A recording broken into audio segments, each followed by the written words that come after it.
Assalamualaikum warahmatullahi wabarakatuh. Kembali lagi dengan channel Kelas Kata. Di video ini kita akan masuk di episode 6. Dan di video ini mungkin fokus terbanyaknya di kisi-kisi asesmen ya. Tetapi saya nggak banyak materi, langsung kepada aplikatif soalnya. Bagi teman-teman yang baru bergabung di channel Kelas Kata, ini merupakan rangkaian belajar dari Kelas Kata untuk membantu teman-teman menghadapi SKB CPNS Guru di formasi guru ahli pertama. Ini ada bedah kisi-kisi ya. Bagi teman-teman yang belum menonton video 1, 2, 3, 4, 5, dipersilakan untuk menonton dulu biar tahu konsep dan materi dan semakin bagus dalam mempersiapkan ujian nanti. Mari kita lihat kisi-kisi yang akan kita bahas. Nah, di video ini saya hanya akan membahas dua kisi-kisi, yaitu kisi-kisi ke-28 dan kisi-kisi ke-35. Konsep dan prinsip assessment as learning dan assessment for learning, sama interaksi guru dan murid, disertai dengan prediksi soal yang akan muncul. Coba kita langsung lanjut ke pembahasan kisi-kisi dan juga soalnya. Ya, di kisi-kisi 28, hal yang akan saya bahas pertama adalah assessment of learning. Simpelnya, untuk teman-teman pahamkan bahwa assessment of learning adalah assessment yang dilakukan oleh guru untuk menilai ataupun mengukur ketercapaian pembelajaran. Mengukur tujuan pembelajaran, sudah tercapai atau belum ya. Dan itu dilakukan di akhir pembelajaran. Kalau Bapak Ibu biasanya di akhir diberi soal atau peserta didik mempraktikkan sesuatu, itu adalah assessment of learning, dilakukan di akhir pembelajaran. Nama lainnya sih assessment sumatif ya. Informasi juga ini menurut saya bagus banget gini. Beberapa hari ini dilakukan tes P3K untuk formasi guru dan ternyata kisi-kisinya sama persis dengan kisi-kisi yang di CPNS formasi guru ahli pertama. Ada 39 kisi-kisi itu ya. Barangkali teman-teman bisa nonton konten-konten yang berkaitan dengan soal-soal P3K untuk teknis guru, ataupun kalau ada rekan sejawat yang kemarin atau hari ini sudah ujian bisa diwawancara, barangkali teman-teman nanti mendapatkan informasi terkait dengan soal-soal yang tipenya seperti apa sih yang muncul gitu ya. Pak Bima, seorang guru IPA, mengajar dengan tujuan pembelajaran peserta didik mampu menjelaskan proses fotosintesis. Seperti ini nggak usah dilanjut ya, udah tahu apa sih menjelaskan proses fotosintesis dan sebagainya gitu. Di akhir pembelajaran, guru menggunakan teknik penilaian tes tertulis dengan tipe subjektif. Tipe subjektif itu berarti soal esai ya. Setelah dilakukan asesmen, ternyata banyak peserta didik yang kebingungan dan tidak dapat menyelesaikan soal yang ada. Saran yang sebaiknya Pak Bima lakukan agar asesmen dapat dilakukan untuk mengukur ketercapaian pembelajaran gitu ya. Mungkin teman-teman kalau ini nggak saya sertai kisi-kisi di atas ini mungkin merasa ini kisi-kisi apa ya gitu. Ini kemudian teman-teman berasumsi bahwa assessment of learning as learning tidak keluar, tapi ini adalah soal implementasi dari assessment of learning, assessment yang dilakukan untuk mengukur ketercapaian pembelajaran. Kita lihat sarannya apa nih. Soal subjektif terlalu berat bagi peserta didik, sebaiknya menggunakan penilaian dari hasil lembar kerja peserta didik. Nah, menilai dari hasil lembar kerja itu bukan assessment of learning, nggak bisa untuk mengukur ketercapaian pembelajaran. Ini nanti asesmen yang akan saya jelaskan setelah slide ini. Jadi jelas salah. Soal subjektif sudah tepat dipilih untuk mengukur ketercapaian pembelajaran, mungkin hanya soalnya yang terlalu sulit. Jadi diturunkan kualitas soalnya. Yang C, sebaiknya tes dilakukan dengan soal objektif karena soal subjektif membuat peserta didik kebingungan. Di sini ada ya peserta didik kebingungan. Soal objektif itu soal pilihan ganda, kemudian menjodohkan benar salah itu ya. D, sebaiknya menggunakan tes perform. Ini nggak usah dilanjut, pasti salah. Kenapa? Tes perform itu praktik, sedangkan di tujuan pembelajarannya ini adalah mampu menjelaskan. Dah jelas berarti ini ranah pengetahuan. Meskipun di kurikulum Merdeka nggak ada ranah pengetahuan keterampilan, menjelaskan proses fotosintesis berarti ini teori. Berarti ranah pengetahuan. Kalau perform yang dipraktikkan apa? Kan nggak ada. Sebaiknya menggunakan penilaian keaktifan peserta didik ketika mereka berdiskusi. Menilai keaktifan peserta didik ketika berdiskusi ini juga bukan assessment of learning. tidak bisa digunakan untuk mengukur ketercapaian pembelajaran. Jadi salah banget. Dan jawaban yang benar ini adalah yang C, dilakukan tes soal objektif karena subjektif membuat peserta didik kebingungan. Di sini kan peserta didik kebingungan ya, apakah mau mempertahankan menggunakan tes subjektif, uraian gitu ya, entah itu uraian yang panjang ya berarti kalau subjektif. Sehingga jawabannya ini yang tepat adalah D. Kayaknya sih di soal nanti real testnya soal asesmen banyak muncul, tetapi dalam konteks permasalahan dan dikaitkan dengan pembelajaran termasuk teknik yang digunakan apa gitu, rubrik penilaiannya apa, itu mungkin teman-teman harus kuatkan juga.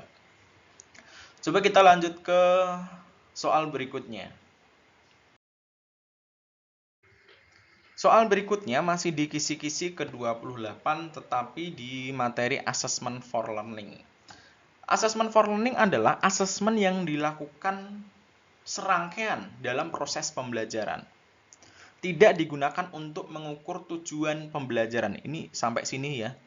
Biasanya dilakukan melalui penilaian LKPD, ketika peserta didik presentasi dinilai, pemberian kuis entah lewat aplikasi atau secara lisan diberikan kepada siswa acak siapa yang bisa mengerjakan soal ini.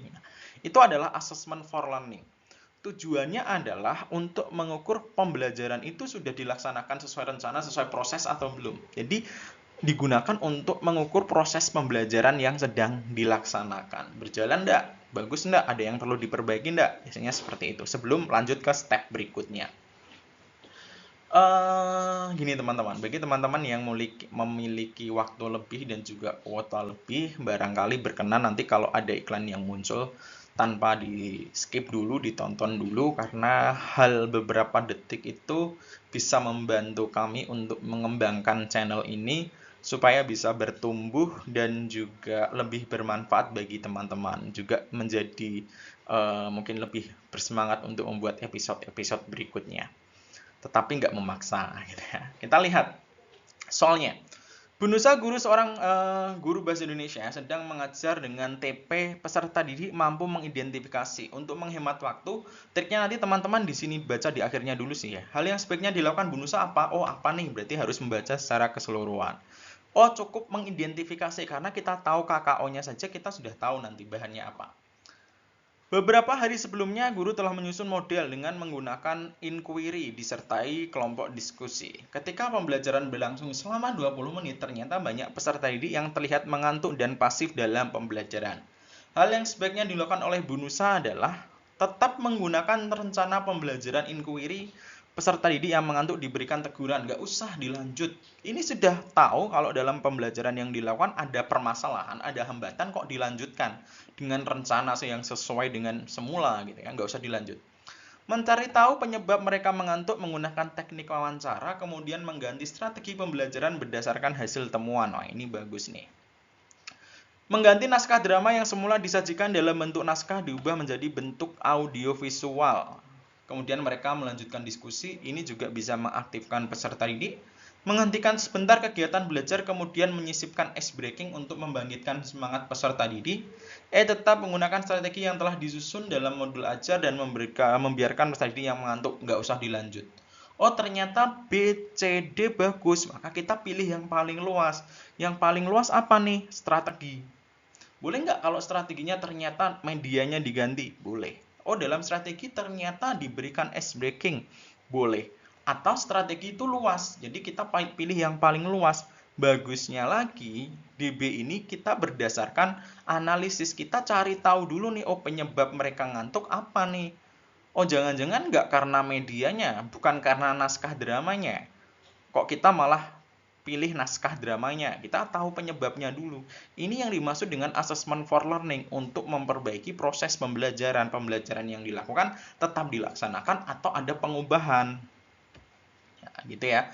Termasuk pemberian ice breaking, kemudian ini kan audiovisual, ini kan media ya. Nah, itu tergabung di dalam istilah yang namanya strategi pembelajaran. Jadi jelas banget kalau ini adalah jawabannya yang B. Coba kita lanjut ke soal berikutnya. Di kisi-kisi 28 masih ada assessment as learning. Ini adalah sebuah assessment yang digunakan untuk merefleksikan pembelajaran. Dan di sini asesmen ini dilakukan oleh peserta didik meskipun dengan bantuan ataupun panduan dari guru. Misalkan silahkan, biasanya ini dalam bentuk refleksi, kemudian guru memberikan umpan balik. Tujuannya mereka tahu titik lemah, hal yang sudah dikuasai, hal yang belum dikuasai, dan membuat mereka menjadi pembelajar mandiri. Tujuannya sih itu gitu ya. Referensi soalnya. Pak Budi, seorang guru matematika, mengajarkan materi jaring-jaring kubus dengan menggunakan bantuan software GeoGebra. Penggunaan software ini dimaksud untuk mempermudah peserta didik dalam memahami jaring-jaring kubus. Pada saat pembelajaran, Pak Budi tidak menjelaskan langsung tentang jaring-jaring kubus, tetapi Pak Budi meminta peserta didik secara berkelompok mempraktikkan sendiri bagaimana cara menggunakan aplikasi tersebut. Selama pembelajaran berlangsung, Pak Budi berkeliling ke masing-masing kelompok dan memantau jalannya diskusi, memberikan arahan jika ada kelompok yang mengalami kesulitan. Untuk mengetahui pengalaman belajar peserta didik, Pak Budi dapat melakukan di sini dengan hanya membaca untuk mengetahui pengalaman belajar. Tidak untuk mengukur capaian pembelajaran atau tujuan pembelajaran, bagi bukan assessment of learning. Bukan untuk memperbaiki proses pembelajaran. Berarti bukan assessment for learning. Ini adalah assessment as learning, bentuknya semacam ini. Memberikan soal nggak mungkin.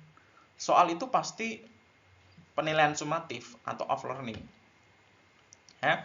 Meminta peserta didik menampilkan hasil kerja. Ini assessment sebelumnya for learning. Ya. Memberikan kuis sama, soal kuis sama, nggak usah dilanjut. Melakukan penilaian proses, sama, nggak bisa dilanjut. Ya, jadi ini jawabannya adalah memberikan kertas kosong kepada peserta didik untuk menuliskan hal yang paling disukai dalam pembelajaran. Ini dapat digunakan untuk mengetahui pengalaman belajar peserta didik. Ya, ini istilah-istilah yang digunakan di dalam asesmen. Ya, mungkin nanti teman-teman akan berasumsi ketika setelah selesai ujian, soal assessment of learning, assessment learning for learning nggak keluar ternyata. Tetapi bentuknya ada soal semacam ini. Ini adalah bentuk soal implementasi langsung, tidak teoretis. Dan prediksi saya sih banyak soal yang muncul terkait soal-soal asesmen, entah itu nanti mulai dari teknik, rubrik penilaian, metode prinsip penilaian yang digunakan gitu ya. Bisa saja nanti disesuaikan dengan mapel teman-teman atau mapel umum seperti ini. Ini kan nggak hanya guru matematika yang bisa, semua guru pasti bisa mengerjakan soal ini asal tahu prinsip pengerjaannya. Itu teman-teman di kisi-kisi 28. Seperti biasa, sebelum saya lanjut nitip iklan dulu. Barangkali teman-teman mau membeli tryout SKB Guru Ahli Pertama, silahkan di website www.temanasn.com. Di paket tryoutnya ya, untuk uji diri seberapa lancar, seberapa yakin, seberapa siap teman-teman. Karena selain teori, teman-teman harus siapkan dari sisi psikologis, termasuk pressing waktu ya. Jadi di sini sudah ada timernya, nanti ada pembahasannya. Jadi teman-teman bisa seakan-akan ujian secara nyata, biar pressure-nya itu sudah terbiasa teman-teman hadapi. Nah, di kisi-kisi berikutnya adalah kisi-kisi ke-35. Ini interaksi guru dan murid. Ini kisi-kisi yang asik karena nggak ada teori dan teman-teman nggak perlu menyiapkan tentang hal ini. Bentuk soalnya semacam ini. Seorang siswa bercerita kepada guru kalau dia merasa tertipu oleh temannya yang sudah menjanjikan kalau akan mengajari matematika sebagai persiapan ujian tengah semester. Tetapi pada hari yang telah disepakati temannya tidak datang dengan alasan ada urusan mendadak. Siswa tersebut merasa kecewa karena temannya tidak menepati janji sehingga nilainya menjadi jelek. Ini huruf kapitalnya mohon maaf ya kalau berantakan nih. Walaupun sebelumnya keduanya bersahabat, saat ini mereka tidak saling tegur sapa. Jika seandainya Anda adalah mendapat cerita tersebut, apa yang Anda lakukan? A memberitahu pada salah satu pihak bahwa temannya tidak membantu karena perihal yang penting. Selain itu, urusan belajar merupakan urusan masing-masing. Memanggil keduanya serta memberikan nasihat agar keduanya bersahabat dan saling membantu. Memberitahu salah satu pihak karena tidak jadi membantu temannya mendapat nilai jelek. Memfasilitasi pertemuan di antara keduanya untuk membangun saling pemahaman mengenai masalah tersebut dan jalan penyelesaiannya. Cukup didengarkan saja keluhan itu dengan baik dan menyarankan untuk dapat diselesaikan secara mandiri. Oke, teman-teman. Ini kalau di era-era PPG nama soalnya SJT ya, Situational Junction Test gitu. Tapi ini soal saya bisa mengkategorikan soal pedagogik juga. Gini, ini ada perseteruan. Entah yang salah siswa yang satu atau siswa kedua, kita nggak bisa tuh namanya mengatasi hanya salah satu pihak saja. Ini salah satu pihak pasti nggak boleh. Ya, jadi misalkan ada, ini saya cerita dulu ya. Ketika di kelas ada regu piket 5, Senin, Selasa, Rabu, Kamis, Jumat. Kemudian ada masalah di hari Kamis, regu piket di hari Kamis nggak dijalankan dengan maksimal. Kemudian kita menasehati hari Kamis, itu nggak bisa dilakukan, nggak efektif dilakukan. Akan lebih efektif kalau kita evaluasi seluruh kelas. Jadi ketika ada siswa yang bermasalah, evaluasinya adalah seluruh kelas. Kecuali kalau kita mau memanggil secara individu setelah pembelajaran selesai misalkan ya. Jadi kalau ada siswa yang bermasalah, jangan hanya diatasi itu saja, tetapi dievaluasi seluruh kelas. Termasuk ini, ada siswa A dan siswa B yang berseteru, siapapun yang salah, kita nggak bisa tuh namanya hanya mengatasi salah satu pihak saja. Maka diatasinya kedua pihak, pasti kedua pihak jawabannya.